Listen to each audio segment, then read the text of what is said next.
Bienvenue dans l'espace bonheur. Regardez où je suis, dans un module de jeu d'enfant. Parce que la question que je me posais, c'est est-ce qu'il faut être enfantin, naïf, innocent pour être dans le bonheur? Est-ce que vraiment les adultes sensés ont de la misère à être dans le bonheur? C'est ça ma question. C'est une grande question. Et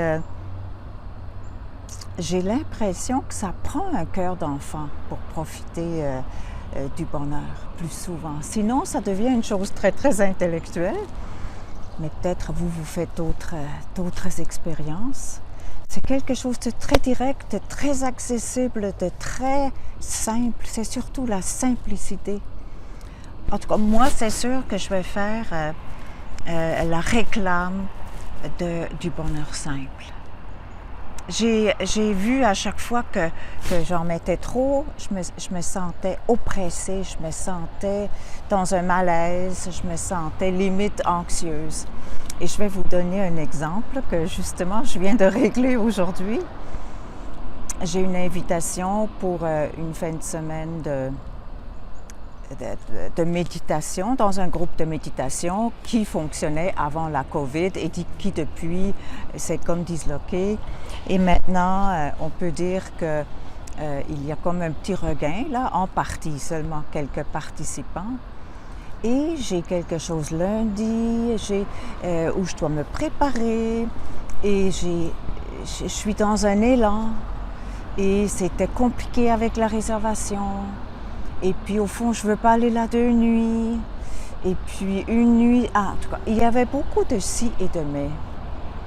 Et pour moi, c'est le signe que c'est pas ça. Même si l'idée de participer à ça me séduit tout à fait.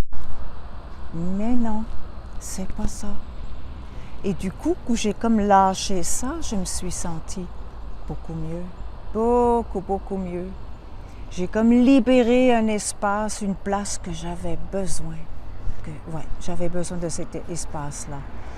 Alors, trouvez-vous pas que remplir l'agenda, là, c'est pas toujours une bonne idée?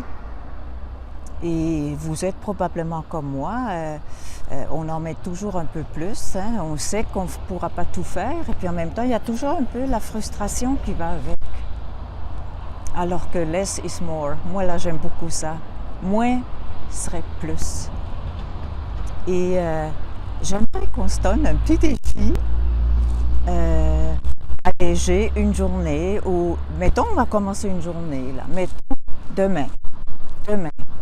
Est-ce qu'on s'engage, vous et moi, tous les deux, tous ceux qui écoutent et moi, est-ce qu'on s'engage à enlever quelque chose de notre journée?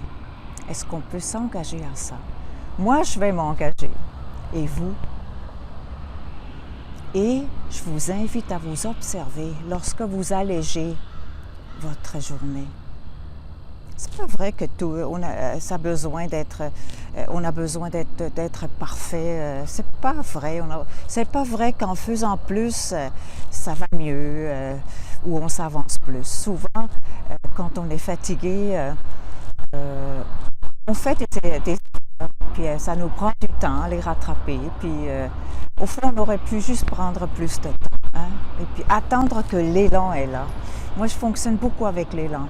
Et en même temps, mes exigences. Alors, je ne respecte pas toujours mon élan quand il n'est pas à la hauteur de je voudrais qu'il soit. Alors, moi, c'est sûr, j'ai été une performeuse. Je le suis moins, heureusement. Et parfois, les réflexes sont toujours là, dans la performance.